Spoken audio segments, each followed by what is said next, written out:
Now, like, as I mentioned, I'm not proud of this. I'm not proud of this, okay? It's not a moment to be proud of. But, you know, I was busy. She was being extremely annoying. What I wanted to say was like, listen, I'm just trying to get my dog and, you know, no problem. I'll put him on the lead.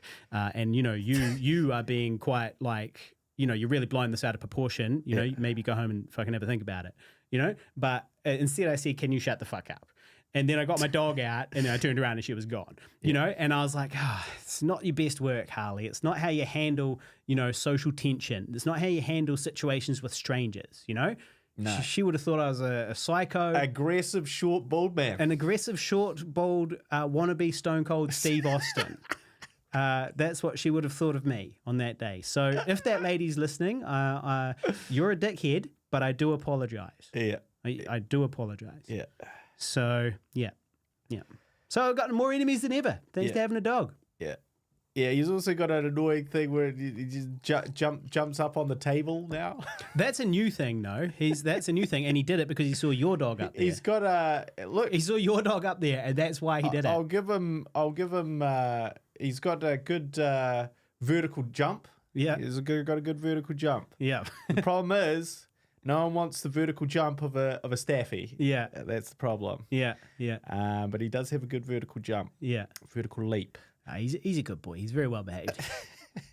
He listens, and he's only one. They say that because I was taking my dog to puppy training because I've also got a new dog because my old dog died. It's a very sad episode of Who's Dead this week. Yep. So my old dog Zoe, 16 years old, passed away quite suddenly. Quite suddenly when I killed her through euthanasia. Yeah.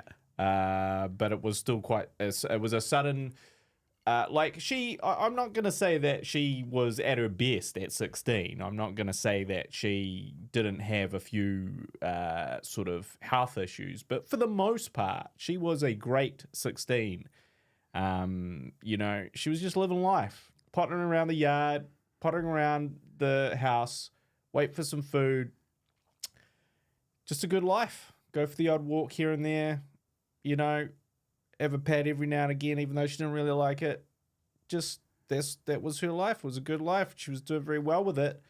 And we'd had a few just kind of house scares, I guess, earlier in the year, but that hadn't sort of kind of amounted to anything. Or they were just kind of like, well, she seems okay now. So, and she was definitely getting like a little bit sort of, I guess you might say, senile. Even if I think about how she used to be versus how she was towards the end.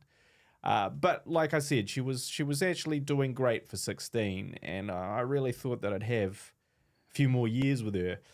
But sort of out of the blue, she started having breathing problems, which she couldn't get under control. I'd noticed that she was getting out of breath a lot.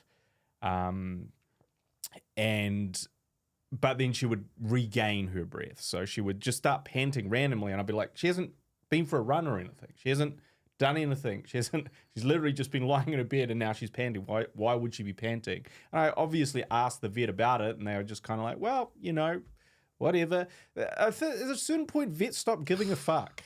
Vets are like, they're just very old. So we're not really up for diagnosing this stuff. The diagnosis is old age. You know, they don't even have I'm going to stop you right there, mate. What? We're offline. It's the same thing as gone down, I think. It says now it says we're streaming, but because we got same shit. What's going on?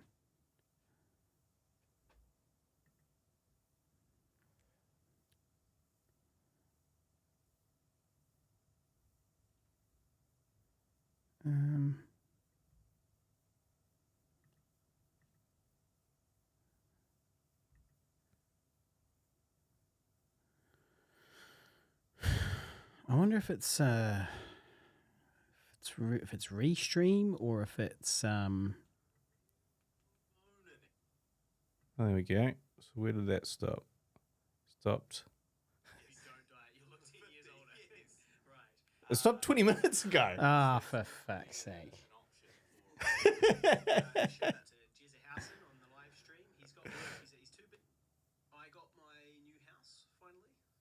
didn't really even get into that story. I'm a homo. A homeowner. No. Yeah. So You're a real Interesting. I didn't really even get into that story. Oh no, but now we're live. Now that's you watching it. But only for the last 5 minutes. See, it is there, but it's breaking up into little pieces. It's not staying in the same place. Like this one's 5 minutes long and it doesn't say it's live anymore. Huh. And that might be because I refreshed the restream page or something. I don't know. Because that's where that one ends. Yeah, and then there's another one. And that might be because I refreshed the restream page. Okay, and this is us now. Yep. Hello, everybody. God, what a nightmare to edit this is going to be.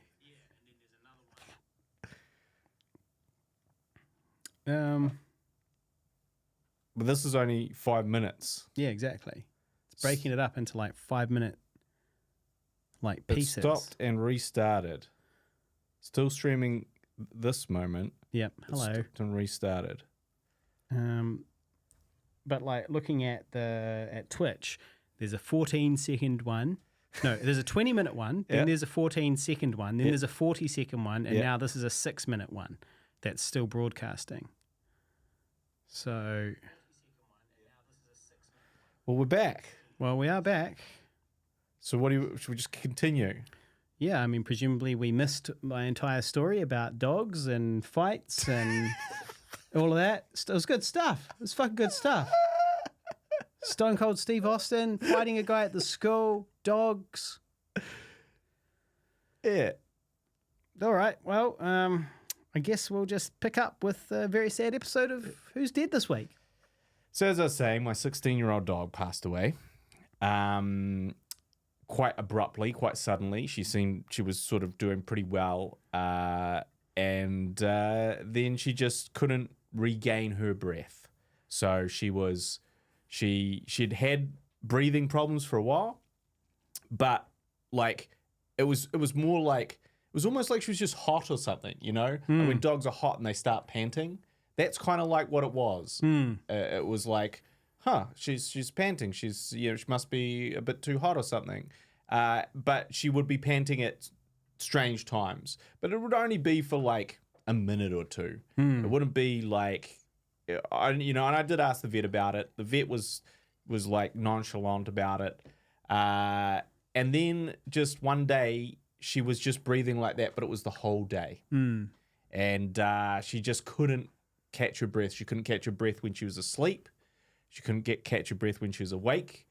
And she was very agitated as well. Like she was clearly not comfortable and clearly in sort of a large amount of distress. When she was awake, she was kind of just pacing up and down, going up and down. And she almost sort of stopped like registering other people because she was in so much distress because of this breathing thing. And so I took her to the vet, and they basically said that her lungs were at like 10%, and that they weren't going to get any better. She probably had some form of cancer, and basically, there was only really one thing to do. So we had to let her go. It was very, very upsetting, and we got a new dog. And to replace her immediately, we got a new dog. You immediately replaced her with a kabooble. Yeah. Which a denoodle. Which Oscar is our new dog, who's a lovely dog. But you can't actually ever replace any of your dogs. Even if you get a new dog, it's not the same. They are different. It's a different bond, even if they're it's like girlfriends. Yeah, basically they are. You've got a special bond with each girlfriend, and some you like more than others. Some things some work you better really with others. hit it off with, and some less so. But you all love them all in their own way. They all share a special place in your heart, and that's kind of what dogs are like too. So there is this idea as like, well, you just went out and got another dog. Well, yeah, absolutely, because you don't want to sit in that grief. And also, I was sort of like, I You don't want to sit in that grief for 13 years like I did. yeah, well, that's fucking stupid. That's just fucking stupid. That's the silliest thing you could do. Well, it just didn't work for me at the time. I had a lot of international travel to do, and I wasn't, living in places that it was appropriate to have a dog. And, I was concentrating on my career and all that stuff, so I wouldn't have time to be at home with the dog. Yeah. I'm But at a now all stage those now things have got away. well, yeah, like now I've got a partner who can help me look after him when I'm not around. For example, I'm about to go to Dunedin, and she can look after him. And also, I'm freelance now, so my work hours are a lot more flexible, and I can actually take him to some of my jobs as well. Also, times have changed.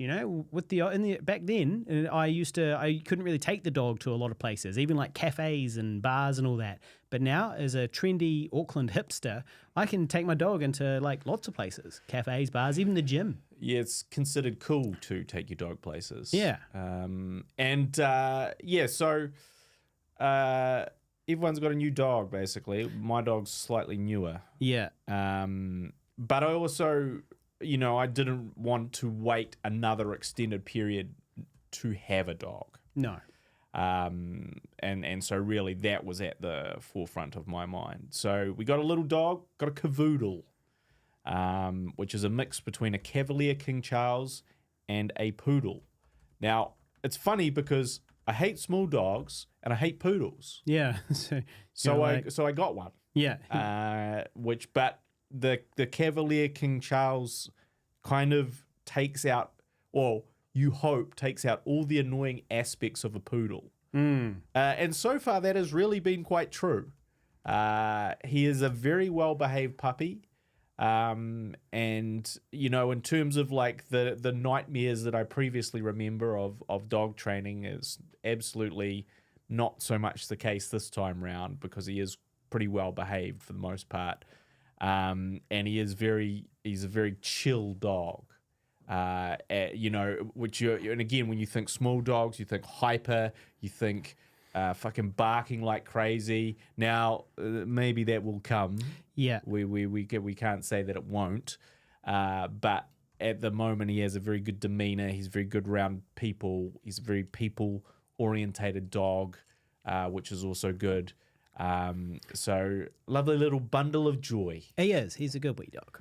You'll have to work on his aggression because he's quite bitey with Buddy, and Buddy's got all these all these scabs on his face at the moment. Well, I was talking to the trainer about that. They go through a biting phase. Well, I actually think that the problem is Buddy, of course. The problem is not my dogs. No, Buddy. of course not. But the real issue is that the problem. Because he will behave with and play better with other dogs if you're monitoring him. But the issue is that Oscar can't move Buddy. He can't budge Buddy. Buddy is much stronger than him. Buddy can overpower him in 1 second. And so, unfortunately, this has led to Oscar developing bad habits of playing where he's trying harder and harder, I think, to try and, essentially be Buddy's equal, but he can't be. And so he's just biting him. And again, Buddy is no-selling that. So he's biting him harder. Yeah, like Buddy doesn't tell him off about it. Yeah, and so, that's a bad habit because, it sort of comes from, essentially Buddy being too big and strong to hang with. Oscar can't hang with him. And so, his thing is now to be biting him too hard. But we'll fix it. We'll fix it. Yeah, well, it's just a matter of stopping it when you see it. So stopping it as it happens, and then also he's young. Puppies bite when they're at that age as well. He's still got his wee milk teeth. Yeah, it still feels good to chew on things and all that. So they'll figure it out. Yeah, I took him to puppy school yesterday, and he was much better. And some of the other dogs were worse. But I did have to say, I just had to tell him, Oscar, I'm watching you. Okay? Mm-hmm. I'm watching you. Mm-hmm. And then he was like, oh, shit. Ooh. Oh, okay. Fuck. Well, you're a little bit too close for me to misbehave right this second. Yeah. Oh, good. So another sad episode of Who's Dead this week, just keep the ball rolling, is we lost Efeso Collins, former Auckland mayoral candidate. I voted for him. I voted for him too. He passed away yesterday. It's lucky he wasn't mayor. We'd have to have a new election for a mayor right now. Well, the thing is, though, would he have died? Because he was at a charity event when he sort of suddenly passed away. And, you have to speculate maybe it was a cardiac event or a stroke or one of those two things, most likely. He was only 49 years old. It was very tragic, but I knew him a little bit because he'd come and recorded a podcast for his mayoral campaign here in the studio called Fess and Friends, and we'd also had him on as a guest on an unreleased podcast about suicide prevention within the Pacifica space. And he gave what was the most interesting and beautiful talk and discussion around it. And so it's a real tragedy because he leaves behind a family, young kids, and also this sort of huge body of undone community work, because essentially he was a man of the people. He was dedicated to improving the welfare of, Pacific people, but also just in general, those living below the poverty line. He was very motivated. He would have been a great mayor, much better mayor than fucking Wayne Brown. No tennis for Brownie, Wayne Brown. Just because he actually, the fundamental difference is this is a man that comes from a poor middle class immigrant family and has seen the social economic issues around him and wants to help solve those. Wayne Brown, I don't know what the fuck his background is, but whatever it is, it's now playing tennis on the weekends and living in, a mansion up on the hills. Yeah, I get the impression he's a rich guy. He's an engineer. He has an engineering background. Right. Sort of a civil engineering type background, like building houses and things, like planning and building stuff. And he's 70. He's pretty onto it. I see him once a week. We meet for tennis once a week. And so rich homeowners do that together. That's what us homeowners do.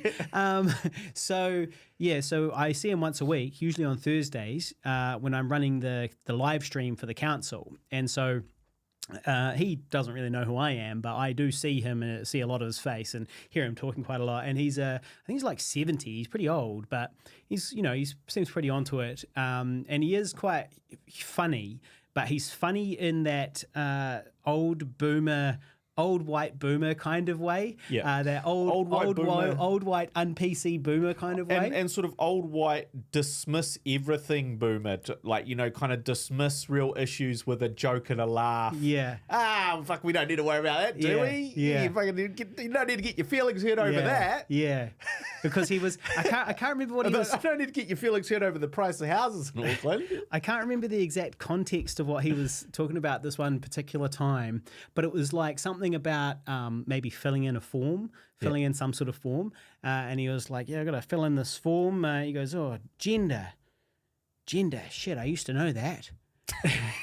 Yeah. As in with all the thems and the days and all that stuff. He wasn't sure what he should put. Again, I find that funny. Un-PC, insensitive, out of touch with the modern person. Offensive to some. Out of touch with the modern contemporary New Zealand life, but still kind of funny. I was like, man, this guy is so old school. Yeah. It's weird that we keep nominating all these old white people to lead us. Not that the white thing's a problem, just that they're so old.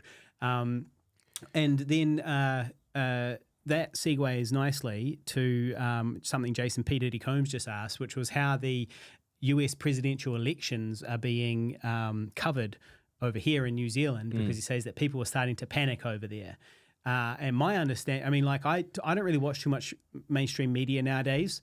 I just get all my news from YouTube, basically, from Rumble. from Rumble. What's that? Is that the new Trump's Twitter or something like that? It's the Trump's version of Twitter. It's the very alt-right. Yeah. Yeah. I get all my news from Rumble, so very alt-right. Right. As far as I'm aware, we're all very happy about what's going to happen in the United States. No, look, what's going to happen in the United States is a disaster, but I feel like it's going to happen, which is that Trump is going to get back in. And so over here, they're not, I mean, I haven't seen lots of news about it, but I just kind of get the impression that Trump's going to get back in. But I don't think it's because Trump's great. I think it's because the Democrats are refusing to put someone forward that the middle people, the centrist people would actually vote for. You know, it's like, oh, here's this guy, this dottery old man. He's like 100 years old. I know that he's only a little bit older than Trump, but Trump still has a bit of energy, you know, whereas Biden seems like this dottery old, you know, man. It's like he's literally 30 years too old to be doing that job.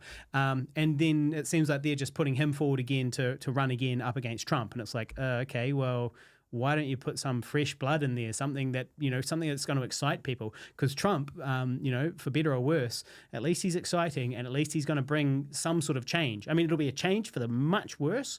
The country's going to be much worse off for it, and the world, but at least it's some sort of change, disrupting the status quo. And so, my thoughts are that probably he is going to win, sadly, and it's going to be bad for America. It's going to be bad for the world. It's going to be bad for Ukraine because, Trump's in bed with Putin, and so he's going to take away the funding to Ukraine, and so.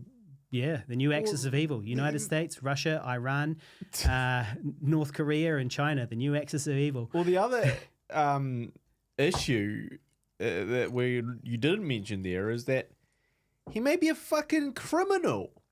You know, like as in there's all these different charges being brought against him, and various charges over multiple different things. Mm-hmm.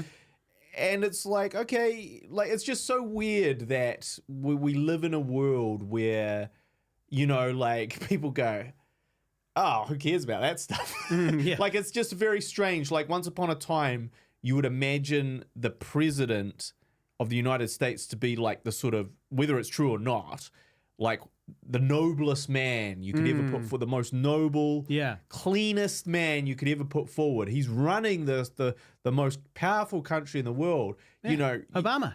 You cannot stick anything to this man. Yeah.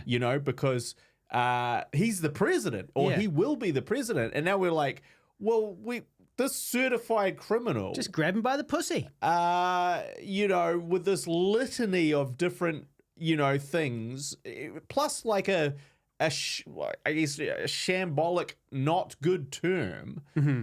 All of these things in other eras would really count against them in a way that they somehow are not. It's because of the internet, mate. It is because of the internet. Rumble. Here's where we are at. Nothing is true and everything is possible. Yeah. We've lost sight of our ability to tell fact from fiction. Because if you want to believe a fiction, all you need to do is go and immerse yourself into the appropriate echo chamber, and you will be getting every explanation for anything that doesn't make sense in your ideology. Go find in your echo chamber, ask a question. Somebody will give you the answer that you want to hear in order to reinforce what you want to believe. Was it something bias? What do they call that? Confirmation bias. That's what you'll be getting, and we've all got it. We've all got our echo chambers. My echo chamber is a liberal lefty echo chamber, but it's not too bad. I do expose myself to some other thoughts, and I do find myself drifting into the alt-right. No, into the, I'm Elon Musk's alt-right universe. No, more centrist. I'm slowly becoming more centrist, but it's not so much that I've moved; it's that the left has gone too far left now. Yeah, all this stuff. The left's gone so far left, you're in the right. Exactly. I stayed still. The left moved. I'm just like, yeah, man, egalitarianism. Equal rights. Let people do what they want. And now I'm a centrist. That used to be left wing. Now, if it keeps going like this, I'm going to be right, and then eventually alt-right. Alt-right. Yeah. Yeah. It's a funny one, eh? All of this, all these political topics, all the stuff that we see nowadays on the internet, and there's just, nothing. How do you can go and you can tell somebody, you can show somebody the facts and go, look, this is the situation, and then they can go and find all the counter facts that they want and just believe whatever they want. Bad actors. Yeah. So how are they covering it here? I think the mainstream media here is pretty liberal and left mostly. So probably they're covering it like it's not really a good thing, but I haven't been watching. Yeah, I get all my news from The Daily Show. Is it The Daily Show? Yeah, Jon Stewart. No, sorry, I do watch that sometimes, but actually it's not The Daily Show. It is The Late Show with Stephen Colbert. Who is certifiable loony left wing. Yeah, liberal lefty. So, that's where I sort of get my news from. I get my news from a comedian, loony comedian. A loony left-wing comedy monologue. Yeah. On The Late Show. That's where I get my news from. Well, this is exactly what we're talking about, right? Like we're no longer getting our news from like directly from the source. We're getting it kind of through these filters, a lot of filters through our echo chambers. Yeah.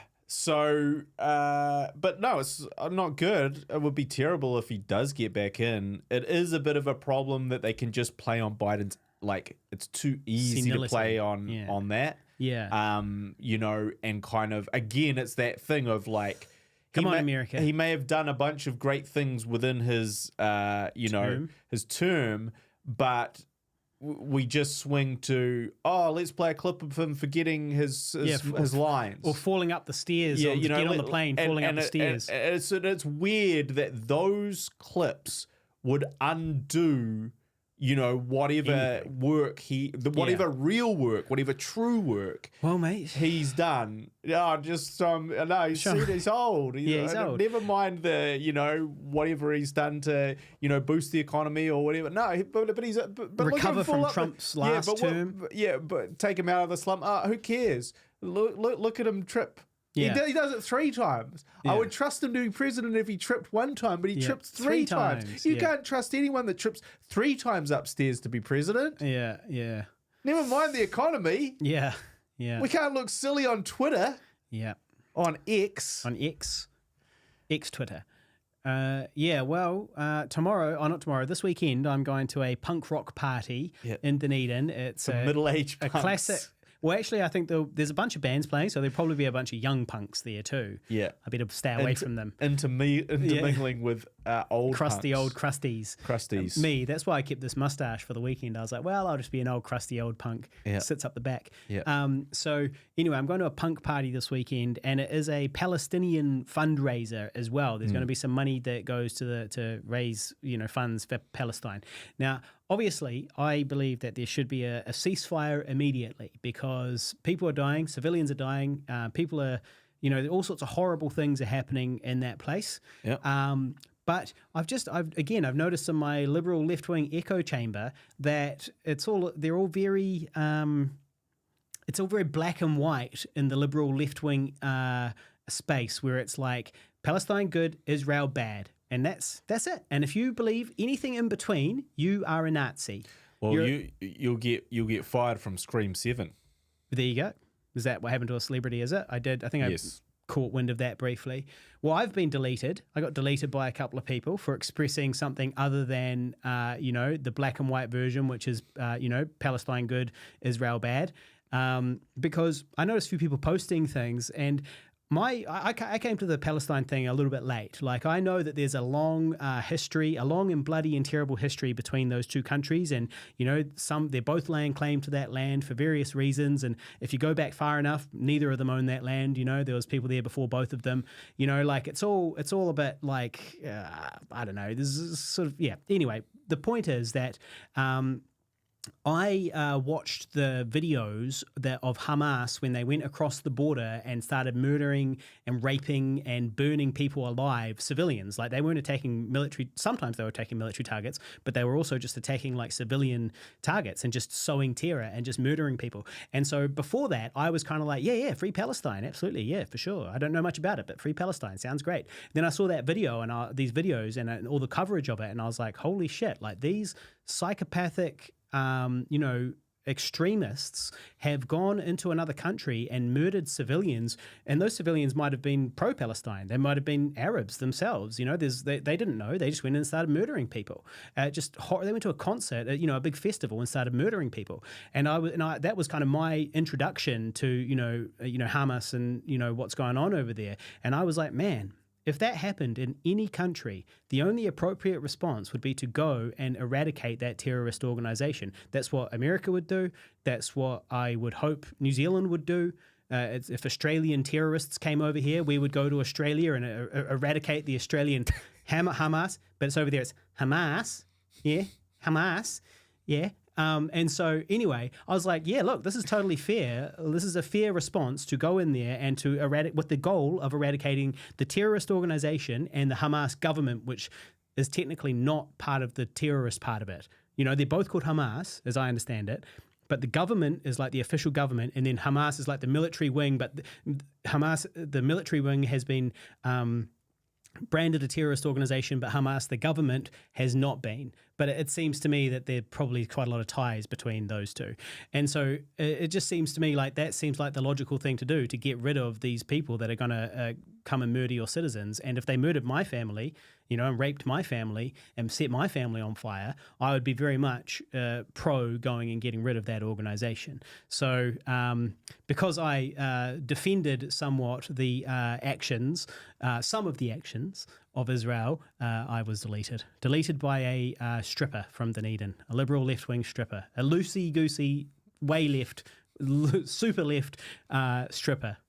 How do you know she's a stripper? Because I saw her. No, where do you think I met her, mate? Where do you think I met her? How do you think I met her? No, you know her too.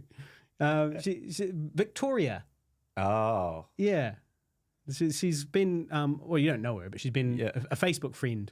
I've never actually met her myself either. Yeah. But yeah, so I got deleted for expressing anything except for the black and white Hamas, Palestine good, Israel bad.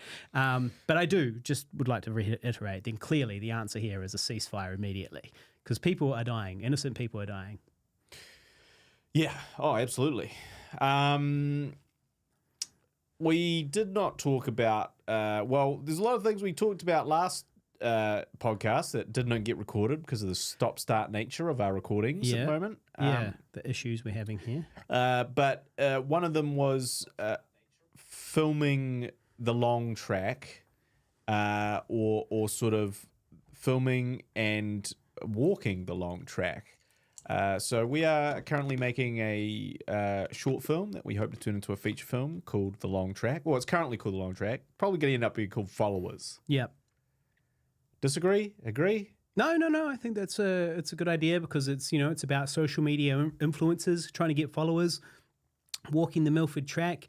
Bad things go down. You've got a few things. A, someone's following them. B, they're looking for followers. It kind of it fits. It all connects. It all connects. We all want followers, unless that follower is a psycho that's going to murder you on the Milford track. So no, I think it's better than the long track, especially because there's also the loop track, That's or the loop real track, problem. which is another Kiwi film which has come out recently, which is also set on bush tracks in New Zealand, and it's called Loop Track, and it's also a horror. So all of that combined, people will be like, the long track, yeah, I think I saw that. Tom Sainsbury. Tom Sainsbury, wasn't it? Great. So, yeah, I'm sort of on board with that as well. But anyway, working title, The Long Track. Mm-hmm. Can't confuse people now. We'll just call it The Long Track until we change the title officially. Mm-hmm. So we filmed that. Yes. We did talk about that, I believe, but we didn't talk about the walking the Milford track. Well, I thought we talked about the South Island leg of it. Yeah. But we hadn't. It was because it was 6 months ago. We didn't really talk about the North Island section. But we are now into the post-production editing section of the long track. Editing, always depressing. What's depressing for you about this? Well, I think that there's a lot of things that are depressing about it, but the one is obviously you put scenes together and go, it's not what I imagined. It's not what I wanted. Doesn't work at all. And sometimes it is. It doesn't work at all. Yeah. And just to be completely clear, that is the reaction that you should have and that every person will have while editing their short or feature. At no point, I mean, it would be a true sort of lightning in a bottle for someone to go, everything works. Every single thing we filmed and everything we planned was executed flawlessly, and every single thing we conceived of on the page has translated perfectly. And we're great. We're golden. We don't have to do any. I mean, editing, we barely have to touch it. Just slap it together. Just put it all together. It just doesn't work like that. So I just think that, and actually any director will tell you that sometimes the most depressing day in their life is when they put together that first rough cut. Because you're so far away, and you're so far away not just because of the rough cut itself, but also because you don't have any of the things that really make it a movie, such as sound design and sound and music and all the things that kind of polish it to make it feel like something. So, but we've been editing that. We've just got down to a 20-minute version, which is definitely improving, and I definitely quite like. Well, I'm definitely happier with. And now we've got Sam working on Nocturnal. Shout out to Nocturnal.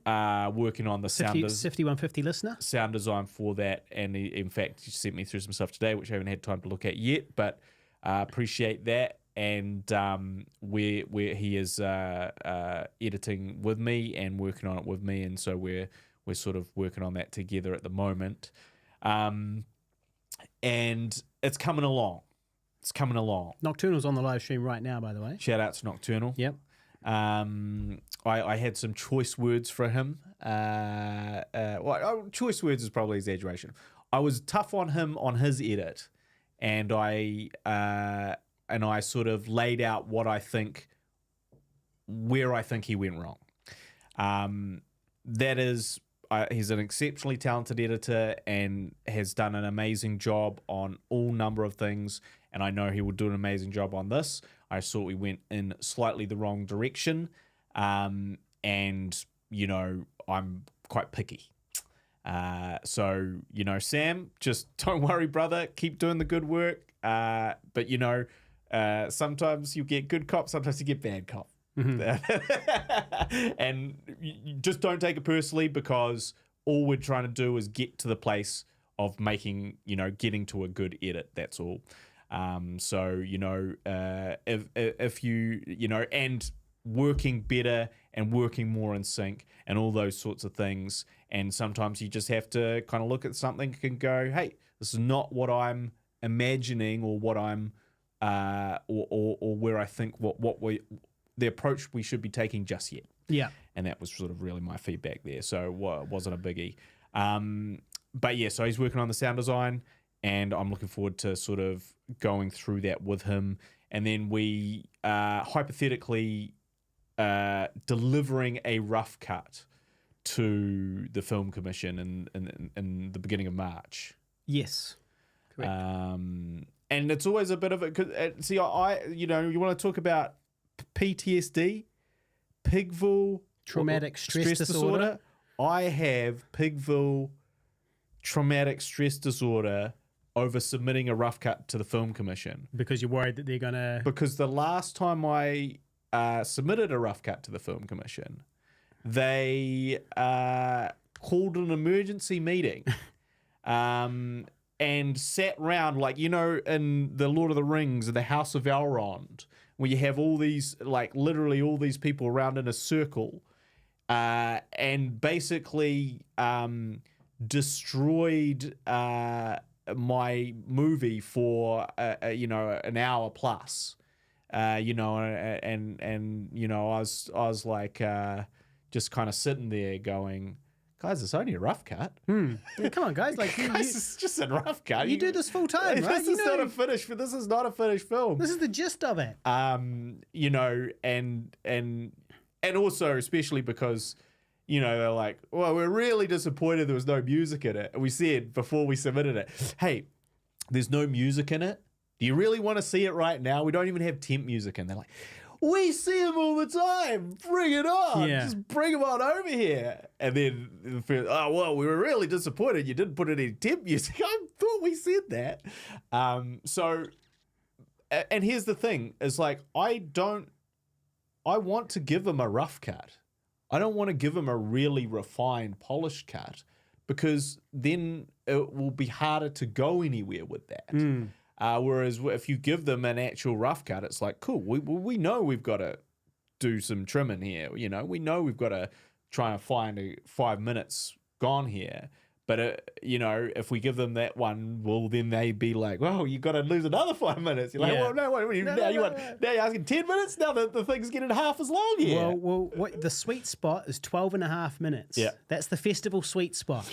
It's also Festival sweet spot duration, 12 and a half minutes. Is also the sweet spot for something else.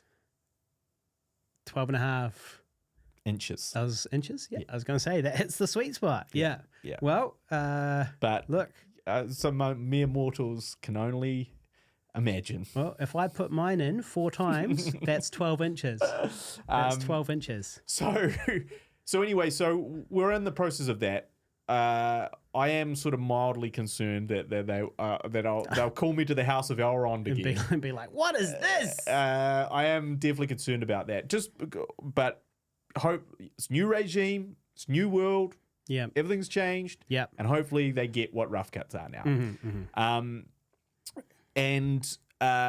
But in doing the long track or in filming the long track, we filmed a bunch of pickups just before Christmas, and then we jet set it off to, or I jet set it off with co-writer Imi to the Milford track to walk the Milford track. So this was the 3rd time there, because the first time was recce. We went down for the recce. We walked an hour and a half to the first hut, and then walked an hour and a half back and went back the same day. Yep. The second time was the actual shoot. We went down there, walked an hour and a half to the track, to the first hut, stayed overnight in the first hut, and then the next day walked back an hour and a half. Yep. And then you went back and walked the first hour and a half of the track again for a 3rd time. Yep. And then what happened? And then continued walking. Now, this is the Rich Ponce version of doing the track.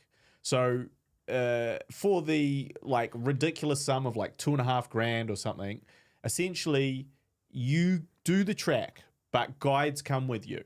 So, you know, to supervise you, but also you go to different huts which are much nicer, where they feed you a 3-course meal. So you don't need to carry your food. So you don't need any food for the 4 days. You just carry like your water and your sleeping bag or something. And your clothes. Yeah. You know, so and like at there you can quite easily wash your stuff as well. Right. And they've got a drying place, and you know, there's power and it's heated and all that sort of stuff. They turn the generator off at 10, and that's when all that. But you know, before then, there's like heating in the rooms and all that sort of thing. So it's like the spoiled rich kid version of doing a hike. And so I did that, but I made a few mistakes. One, I've never been on a 4-day hike before. I've never been on a 1-day hike before. I traditionally don't hike nor like walking, nor certainly like walking 8 hours per day. And in fact, to walk 8 hours, the last time I walked 8 hours in a day was probably back in 2015 when I sort of walked around Barcelona for a day. And I was not good after that walk. I was pretty knackered after that walk. We did some pretty long walks at Amsterdam. You and I did some pretty long days there. But we definitely did a lot of sitting and eating. Sitting and drinking beer and smoking weed. In between those walks. Yeah. Like, you know, like our longest walk was probably like 4 hours. Yeah. So anyway, we got to that, we redid that whole bit again. And then we pressed on. And really what I was trying to do was get footage from further down the track, because we'd filmed all the stuff at the beginning of the track, but actually like the most epic vistas and the most beautiful shots are all later much later. And it was kind of like, well, if we just like sort of show it as it is now, it's like we're not really seeing the track. And I also wanted to walk the track because I was like, well, I'm writing about people on the Milford track going multiple days on the Milford track. Well, I've got to do multiple days on the Milford track to know what it's like in my spoilt rich way, you know, with the 3-course meals at the end, you know. But apart from that, I need to know what it's like to tough it out on the track. Yeah. And so the first day was fine because you only walk actually less than we did. You stop at the first that's hut. like 20 minutes. Yeah, it's a 20-minute walk. You're like, fuck, this is easy. Yeah. This is great. I love it. Obviously, the second thing that you walk further because you don't walk to the first hut, you walk past the first hut and then you keep going. And that's when we went past where we filmed. And the first day, that was actually fine because it's kind of like quite nice ground, quite a lot of stuff going along the river. But then you sort of deviate away towards the mountains at the end. You start seeing some of those beautiful shots. That second day was okay. The third day was really when the shit hit the fan for me because I had also was carrying in my pack a whole bunch of filmmaking equipment, which made my pack like 15 kgs heavier. I was also carrying our hunter's outfit, his costume, and unfortunately the costume is like this giant, very heavy leather duster style hooded thing that we found at the army jacket, made of like deer skin or something like that. And it weighs a ton. And basically from that second day, like my backpack was really bothering me, like how heavy it was. And I sort of tried packing it a bunch of different ways, but each time I packed it, it just kind of just was a constant pain. And then on that third day is when you climb up over the mountain. And going up that mountain was bad. And by this stage, I started to get sore. Got up over the mountain, you go back down the other side, and they say that's worse. And it's not really worse, but it's just that you've already climbed up the mountain. And so on your way back down, you're like, oh, when does this end? I just want to get to the next hut now. I've climbed up a mountain today, but now I'm walking down all the way down the other side, and it's longer than walking up the fucking mountain. So by the time I got to the end of day 3, my feet were starting to ache. I'd kind of pulled my hamstring. So like one leg was very sort of tight and tense. I was getting blisters on my feet. And then the fourth day, you're off the mountain, but it's the longest walk. Right. And that's when I kind of lost my marbles. That's when I lost all my marbles. That's when I was sort of like, there were times where I was like, if I stop now and just say, I give up, I've had enough. Like, what's going to happen? What will they do? Will they call in the helicopter? Yeah, and I was sort of like, they probably won't call in the helicopter. But I was like, would they maybe just offer to carry my pack for a while? I'll be fine if they do that. I could keep going if they just wanted to carry my pack for a while. Yeah. But the other thing that sort of really the hubris that I had was really also that, like, there's a 78-year-old lady that lapping me. Yeah. You know what I mean? Overtook, yeah. There were all these people are essentially rich white New Zealanders or rich Australian tourists in their over 50. Yeah. That's who they are.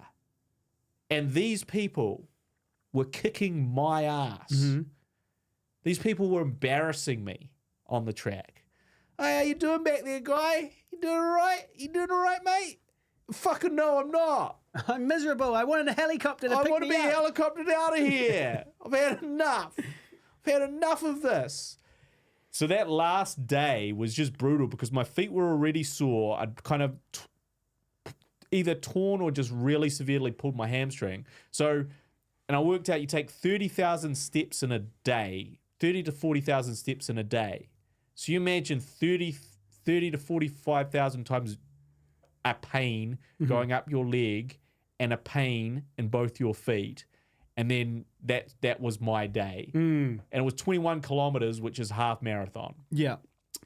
And so I was really fucking over it by then. Really hated it. Really just hating life at that point. But I did get to the end. I did not call out for help. Yeah. One lady who was very angry with me the first night because I kept her up because I was snoring so loudly. Yeah, yeah.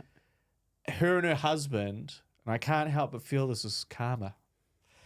So her and her husband, so apparently, and I don't remember this because I was half asleep, but I fell asleep at like 9:30 the first night. But I was snoring really loudly in a 4-person bunk. Yeah. And keeping everyone else up. Yeah. And I was just... Yeah. Just going... And that sounds terrible. And I was knackered because we'd just finished filming the actual shoot like the day before. Yeah. The actual shoot of a block of night shoots.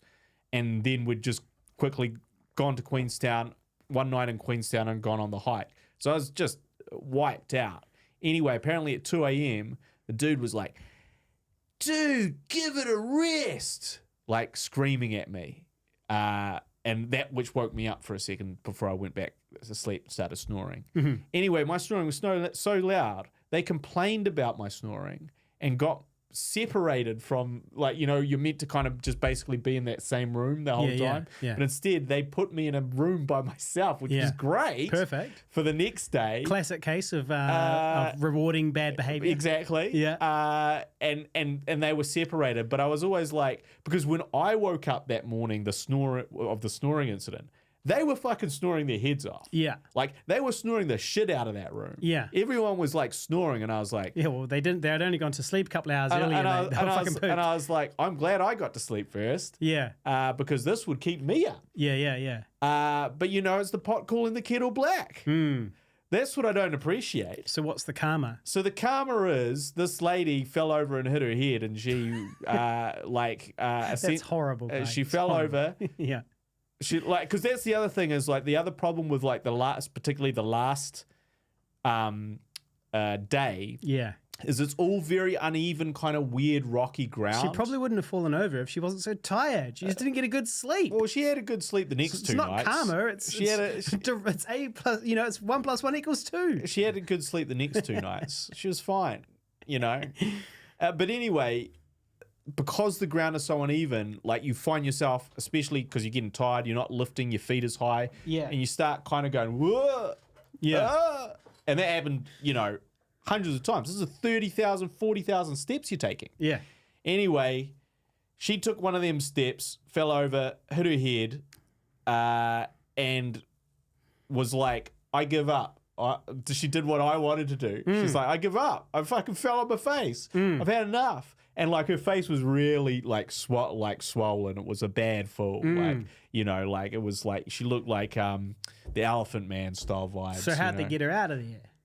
They said, get the fuck up and walk the rest of the trek. Yeah. I don't want to hear none of your dumb shit. Yeah, well, that's what they would have said to you. It's just a flesh wound. Yeah. So fucking get on with it. Yeah. Probably what they said is, I'm sorry, but the only way... What can we do? We have to carry you. Yeah, the only way to get further is for you to keep walking. Yeah. The helicopters... can't come here. Come here. They're not going to come here and lower down a winch. Yeah. This ain't the movies, bitch. A helicopter come in and lower down a winch and pick you up and take you out of here. They could, I guess they could do that. It would be extremely expensive. Yeah. So basically, I was I can't remember where I came. I don't think I was. She was last. Was she Australian? Yeah. Ugh. Australian, entitled rich. Australians. Yeah. So you said you came how many people did you say there was? I think there was about 50 or 60. Yeah, and you came 48th or something. Yeah, I feel like you told me 48th or something. 48th. It was basically 3 70-year-old people behind me, you. plus the lady that fell on her face. Yeah. And her partner. But here's what's interesting, right? Yeah. Is you were walking with Emmy. Yeah. Emmy the vegan. Yeah. And with her vegan power. Yeah. Vegan power on full. Vegan power on full. Where did Emmy come in? Let's get vegan so power. So you're 48th. Where was Emmy? Vegan power on full. Yeah. COVID on full. Yeah, she had COVID. Didn't know. COVIDed up to the max. Yeah. Undiagnosed at the time. But, Caught it in sleeping in the room with that couple that was complaining. yep. Well, no, actually, she caught it from Barry Burton's best friend from the Resident Evil franchise. Oh yeah. So which I'll just Talk about that sometime. go into that in a second. But so essentially, on Vegan Power with COVID, she came first. Yeah, she was the first person to cross the line. She's 40 years old. She's a vegan. I was expecting her to like run out of steam and basically be like, I'm not eating properly and this is too much burning of calories versus what I'm putting in. I'm putting in this bland vegan slop, that's not going to be able to give me the power to get through this. And I was thinking, gosh, you better be careful with her because she's going to get caught all the way through and she's going to run out of energy. Someone's going to have to carry her. No, I was wrong. She was laughing. I was wrong. But I wasn't laughing because she had said like, hey, well, let's swap packs. Guess whose pack she didn't swap with? She was fucking out of there. Yeah. And I was like, hey, whatever happened to that? Swapping packs. What happened to that?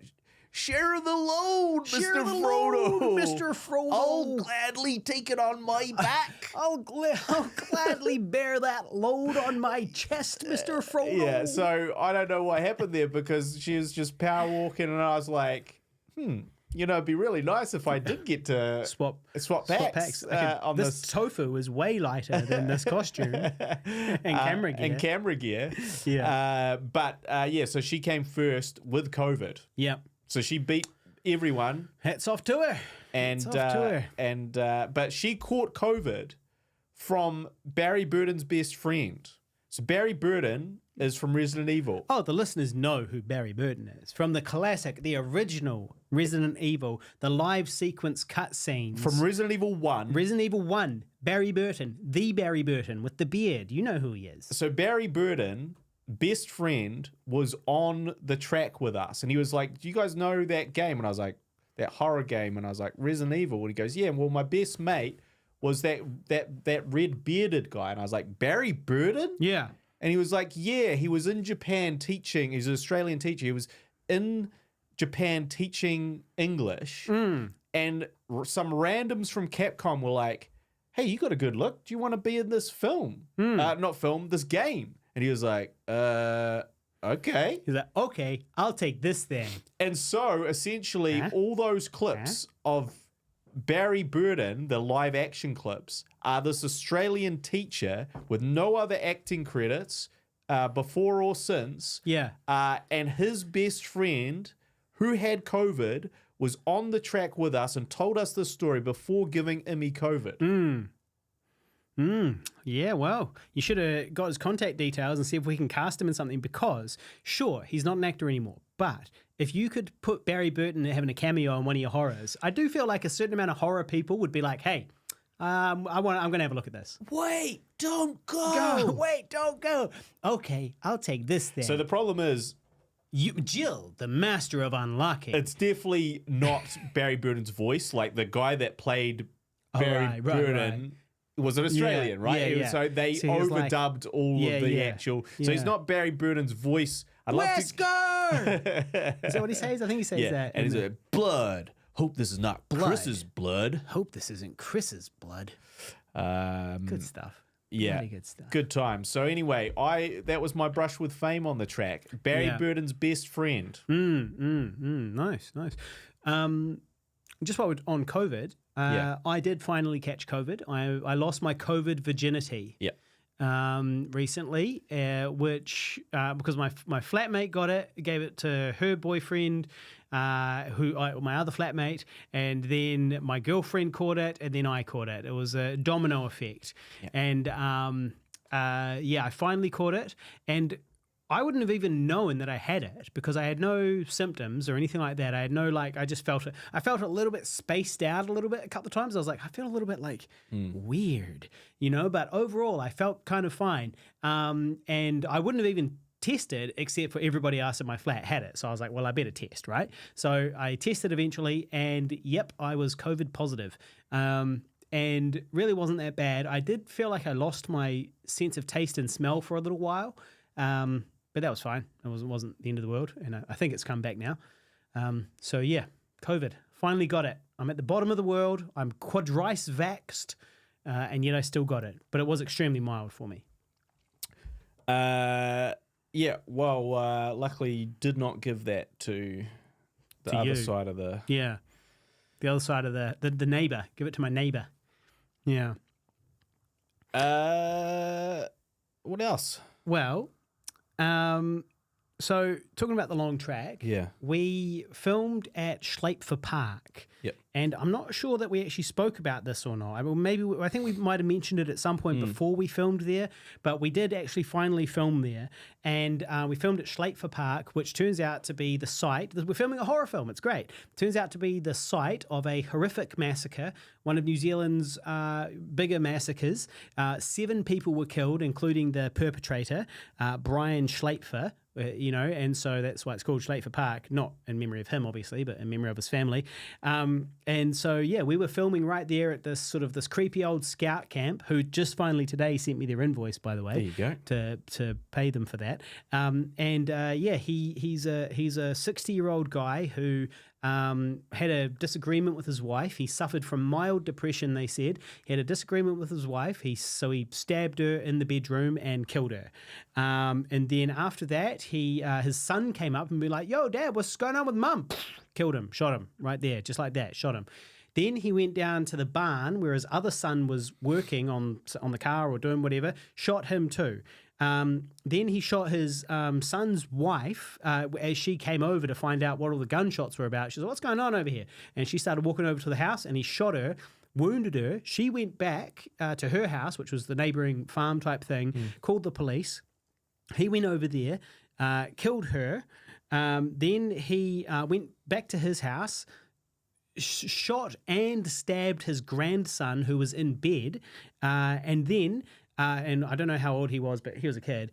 And then shot his other son's wife, I believe, and then went to the barn and waited for his he had 2 sons, his second son to come home from work, and then shot him. And then the only person to survive was one of the daughters, granddaughter, who was hiding in a closet at the time, and talking to the police. And so that was where we filmed. We filmed at the site of. Is it the site of that? Yeah, I believe. I mean, I don't know exactly where it was. And here's the thing: Tanya, our dear friend and longtime collaborator, she was talking to the guy Noel who lives out there, or Leon. Noel. I always get people called Noel and Leon. I always get them mixed up because it's the same name backwards, So I always call people called Noel, I call them Leon, and vice versa. Anyway, she was talking to Noel Leon, and he was like, "Well, I could show you where it happened." Because what happened was, after he finished, he then went out into the bush and shot himself in the head, right? And so that was the massacre. And so this guy Noel Leon was like, "Hey, I could show you where it all happened if you want." And Tanya was like, "No." And I was like, "Tanya, what are you doing? I need to know this. What do you mean no?" So she didn't find out where it was. But yes, that it was there. Like I don't know if they bulldozed the house and built the scout camp or exactly what happened. But in the bush there is a creepy looking monument that's got the names of the people who were murdered. And coincidentally, one of them her name was Jocelyn. And Jocelyn is the name of our co-star, our dear friend and co-star, who was acting in the long track. So it all kind of ties together and is all pretty creepy. You want to talk about 6 degrees of separation or weird coincidences around this. One last thing. Yep. They buried him, the murderer, in the same plot as his family. They buried him in the same place as the rest of them. That to me seems a little whack. I feel like if my family member murdered me, I'd be like, do not put me for eternity next to this person that took my life away prematurely and selfishly. Yep, I'd agree with that. Because he's got whatever he's whining about, whatever his bitchy whining problems are, like. Yeah, so in a sort of another twist in that tale, just as I met Barry Burton's friend, I met the police officer, or one of the lead police officers in the Armed Defenders Squad that went to the massacre as it was happening. Well, you met him on the track? No, I met him afterwards when I was interviewing him for a different documentary. And basically he was like, I'm retired now. And I was like, oh, yeah, why did you retire? And he was like, well, you heard of the Schleifer thing? And I was And like, you're like, actually, heard yeah, about it. I was there the other day. Heard about it. I was there 2 days ago. Heard about it. I looked it up at Wikipedia. We filmed there. Yeah. And he was like, yeah, I was, one of the leads of the Armed Defender Squad that went out there. And I went out there. I was the one going through the house, identifying all the dead bodies. I also, we followed him out. He didn't kill himself immediately. We followed him out into the bush where he shot himself. And we found, obviously, the girl hiding in the closet as well. Yeah. And he said after that experience, he basically had PTSD, not the Pigville one. Traumatic stress disorder. That happens when you watch, which is what happens when you watch one of our films as well. No, so he actually essentially, and he said that wasn't the only thing, but it was kind of like the last straw for him, having been in this Armed Defender Squad, having been in these very high profile, incredibly dangerous and incredibly brutal. But that one was the one that he was like, nah, I've had enough of this. I don't want. I'm retiring early, essentially. Over that, and I was like, damn. Yeah, we made a horror film. Well, yeah, we made a disrespectful horror film there. No, it's not really. There's no mention of that. There's no mention of that. It's not set there, and we're not making light of that. No, but there are people being stabbed at this location. In our film, there's people being stabbed in the bush. Spoiler alert. Yeah, well, it's the opening scene. It's not much of a spoiler. It's literally the first shot. Yeah, so no spoilers here, guys. Yeah, Come no on. spoilers. Yeah, but yeah, so that was that. I noticed you're doing a filmmaking course down in Waikato sometime soon. That's and I noticed that the stats are all wrong. It says your YouTube channel's got 10 million views and 50,000 subscribers. Yeah. It's got close to 60 million views and more than 100,000 Where's subscribers. Where's our plaque? Did you organise that? No, I haven't organised it. I've just got waiting for the plaque. Well, mate, I need something. No, but I would love to put it there. The problem is we need to upload something to the channel because you've got to have an upload within the last 6 months. So it's like I've got to upload something to the channel in order to make sure they don't reject us when I apply. I see. You know what I mean? Yeah. So we just got to put something up there, basically. But yes, anyway. So yeah, your stats are all wrong. You might want to update that on the description of your event because there's 5 times as many views as you're talking about. I'm not too worried. Pre-sales are already looking good. So I've been told. Good. Yeah. Oh, that's good. That's good. Yeah. So yeah, going down to the Tron to bestow my knowledge on people about the life of an indie filmmaker, the life of a director, the life of an indie filmmaker, a do-it-yourselfer, a man that's been in the game for 20 years, been in and around the game for 20 years, been occupying the same space as those playing the game for 20 years. Yeah. Yeah. We're occasionally being subbed in to play and then subbed out again. Yeah. And small bursts for 20 years. All right. Well, look, I am going to catch a plane quite soon. So I think we've just got time for one last little story. It's a shame that the listeners missed my story about the dog and the fighting. It was a good one. It was a good story. You never know. I might just, when I do the edit of this show, I might just record it myself and just put it in. I'll just insert it. But anyway, the other week I noticed that I had sore balls, sore testicles. Yep. And so I went for an X-ray. Yep. An X-ray. And dad joke number one of the podcast. I probably did a dad joke earlier. So I went for an X-ray. So I went to the doctor and, she had a feel around down there and I immediately ejaculated. She was She said, Mr. Neville? She said, Mr. Neville? I'm trying to do my job here. I'm trying to do my job. No, you're like, hey, you did it very well. Thank you. Yeah, she was kind of hot. She was not really hot, but she had some sort of stroke. So she was kind of like sort of talking out one side of her face kind of, but she was very well presented, and so that's a lot of action. And so anyway, she she had investigated a little bit. She referred me to the radiologist, and so in both cases, right, I had the radiologist and I had the doctor, and in both cases, like my penis, immediately shriveled up to a comically small size. Sure. As is always the case when someone's going to inspect it. Yeah, it's comically small, and so, in terms of penis size, I'm not a big boy. I'm not a big boy, but, I've done a little research, a couple of measurements, a couple of very precise measurements. And, by my calculations, I'm very slightly above the average penis size, which gives me a lot of confidence when walking down the street. But when the doctor has a look, it immediately shrivels up into the size. That's why they call it a penis, because it shrivels up to the size of a pea. It's a penis, right? And so anyway, they had I did the radiology thing, and it's been a nerve-wracking week or so, waiting, like thinking, okay, well, what if this is cancer in my balls? What if this is balls cancer? I'm 40 years old. Too much touching caused the cancer. Too much abuse. Too much abuse of the general area. And the good news is that yesterday I went to that radiologist, and he was a very nice man with soft, warm hands. And he said that, the radiologist said that the radio in my balls is fully functional. Now, he said that it's likely a cyst. It is a cyst. So there's a lump there, right? So it's a lump, and it's a cyst, as opposed to cancer. I'm yet to receive the official diagnosis. That was just kind of what he said. But yeah, so it is a cyst. And now the good news is that's not cancer, and it's not cancerous.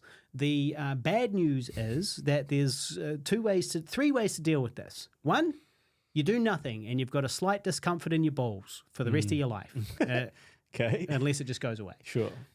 Two, you drain it, which involves sticking a needle into your balls, which I normally only do for fun, but they stick it into a needle into your balls and then drain the cyst. But they say that it will come back if you do that. So what's the point, Or three, you have open balls surgery where they open your balls up and remove this thing under a general anesthetic.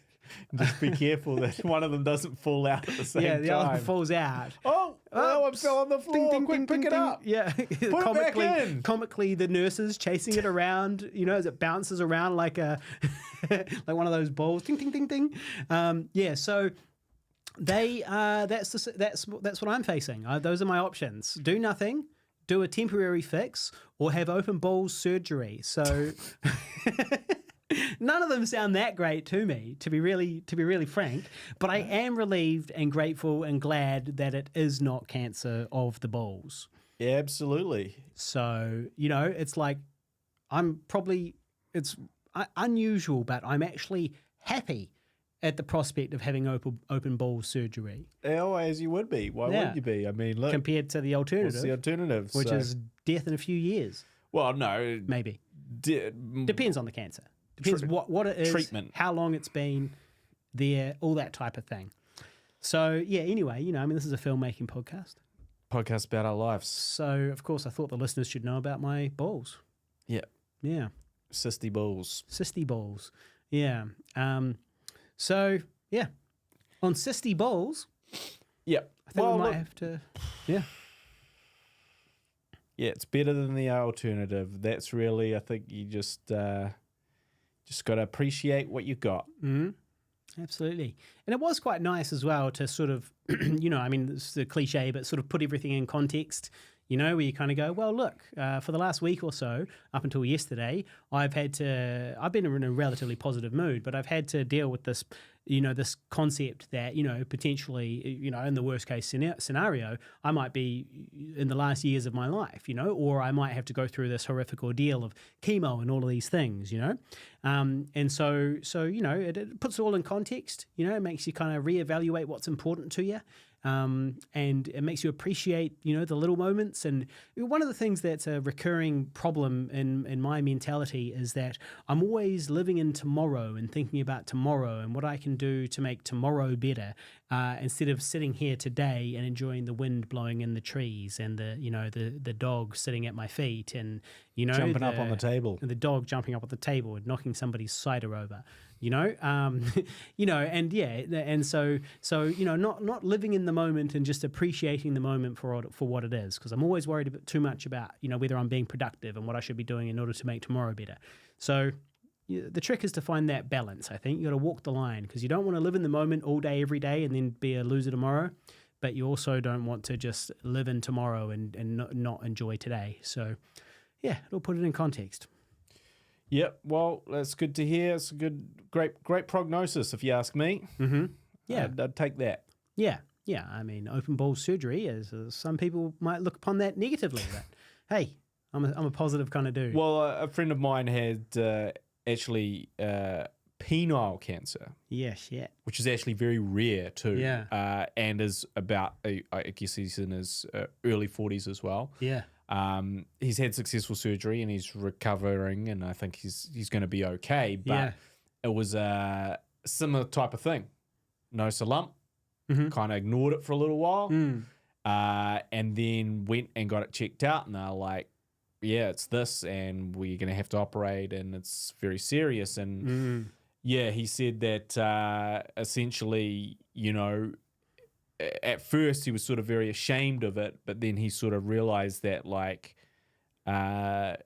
he's got a lot more to do, and so through recovering, it's a huge blessing to just have that. Joe, shout out to Joe. So in fact, he goes to your gym. He runs your gym, or he did. I don't know if he still does. Yeah. I don't think he's there anymore. He didn't run it. He was a trainer there. Yeah. But I haven't seen him for a long time. But that's because I don't go very often. You haven't seen him for a long time because they haven't been there. Because I don't go. I just pay for it. I don't attend. I just support the business. And so again, personal trainer. Yeah. The last person you'd think would have any type of issues. Yeah. Guy that eats healthy, stays healthy. Yeah. He's jacked. He's in great shape. Which is sometimes the way. Which, again, I think that's that whole thing with, Fiso passing away as well. It's like, this whole God's plan thing seems pretty damn comical when you take away, the best human beings in the world early. Doesn't really make sense. What plan was that exactly? Was the plan for the world to be a worse off place for an extra 40 years? Was the plan to sort of... leave, these two, young children, for what? There's too much of that in the world to really kind of get on board with God's plan. I agree. And you sort of see it more and more as you get older. But there we go. There you go. So listen, Nocturnal says it was one tea bag too many. That's how I got the ball cyst. Not wrong. And Jezza House, I did teabag a lot of people in my prime. And Jezza Housen says, great, we lose the story about the dog, but we hear the story about the cysty balls. Yeah, well, look, I might re-record the dog story and just insert it later in the edit. Let's see how we go. And as a note that we can leave on, just to the 5150 listeners, I encourage you, play with your penis and balls more often, okay? For your health. For your health. For your health. And if you can get someone else to play with them, that's good too. And if you've got a friend with penis and balls and you don't have a penis and balls, offer to play with them. Just give them a feel, and make sure everything's okay, Because it's all about your health at the end of the day. So on cysty balls, we will end this episode of the Guy and Harley podcast. Please do use the various links in the description and make sure you hit thumbs up before you go, because we need all 3 of those thumbs up from you 3 listeners. We'll see you next time on the Guy and Harley podcast. Hopefully it won't be 6 months before the next one. See you later.